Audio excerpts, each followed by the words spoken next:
नमस्कार, मैं Uday Shankar. News bioscope में आप सबों का स्वागत है। सोमवार का दिन झारखंड की सियासत के लिए काफ़ी अहम बताया जा रहा है। सीएम हेमंत सोरेन मुश्किल में फंसते दिखाई दे रहे हैं। चुनाव आयोग ने नोटिस देकर उन्हें पूछा है कि क्यों नहीं उन पर कार्रवाई की जाए। हम आपको पूरा वाकया बता देते हैं कि मुख्यमंत्री हेमंत सोरेन के नाम जुलाई 2021 में खनन पट्टे का आवंटन हुआ था और इस बात की शिकायत बीजेपी ने की थी, जिसके बाद ये शिकायत राज्यपाल के पास पहुंची।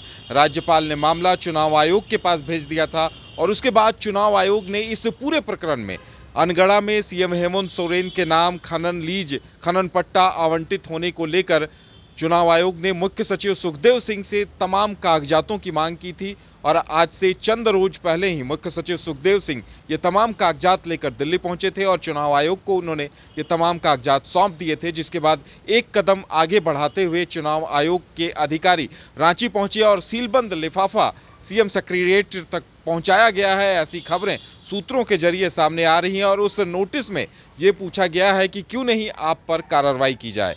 अगर कानूनी जानकारों की मानी जाए तो जनप्रतिनिधित्व अधिनियम धारा 9A का उल्लंघन माना जा रहा है इसे, और लाभ की पद की स्थिति बताया जा रहा है। इसे हल्के तौर पर नहीं लिया जा सकता है। आने वाले दिनों में हो सकता है सीएम हेमंत सोरेन की मुश्किलें बढ़ती नजर आएं। अब सबकी नज़रें इस बात पर टिकी हुई हैं कि सीएम हेमंत सोरेन अपनी तरफ से क्या कुछ जवाब देते हैं। अगर कानूनी जानकारों की मानी जाए तो अगर संतोषजनक जवाब नहीं दे पाते हैं तो ऐसी स्थिति में उन्हें अयोग्य भी ठहराया जा सकता है, विधानसभा से उनकी सदस्यता भी जा सकती है। और अगर ऐसा होता है तो ये सूबे की सियासत में एक बड़ा बदलाव होगा, उन्हें मुख्यमंत्री पद से भी इस्तीफा देना पड़ सकता है। हम आपको बता दें कि इस पूरे मसले को लेकर बीजेपी कई दिनों से हमलावर है सीएम हेमंत सोरेन के ऊपर। सीएम हेमंत सोरेन के साथ साथ उनके प्रेस सलाहकार उनके भाई बसंत सोरेन पर भी खनन पट्टा आवंटित कराने के आरोप लगे हैं और इन तमाम बातों को लेकर चर्चाओं का बाजार गर्म है। और वहीं अगर दूसरे सियासी दलों की,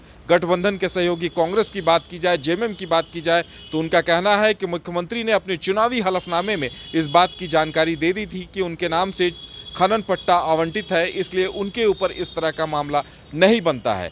जेएमएम की इस बात के समर्थन में कांग्रेस ने भी अपना पक्ष रखा था। कांग्रेस ने भी कहा था कि जिस तरह से खनन पट्टे को लेकर बीजेपी की तरफ से इस तरह की अफवाहों को पूरे राज्य में उड़ाया जा रहा है तो इनमें दम नहीं है। लेकिन अब चुनाव आयोग ने जिस तरह से नोटिस भिजवाया है उसके बाद फिर से कई चर्चाओं को बल मिल गया है और अब सियासी कयास तेज हो गए हैं इस बात को लेकर कि आगे क्या होता है। इस बात को गंभीरता से इस वजह से भी लेने की ज़रूरत है क्योंकि अगर संतोषजनक जवाब नहीं दे पाने की सूरत में आने वाले दिनों में सूबे की सियासी तस्वीर बदल सकती है। बहरहाल अब सबकी नज़रें इस बात पर है कि मुख्यमंत्री हेमंत सोरेन चुनाव आयोग के इस नोटिस का क्या कुछ जवाब देते हैं और चुनाव आयोग आगे कौन सा कदम उठाता है। फिलहाल हमारे साथ इतना ही, हमें दीजिए इजाज़त। नमस्कार।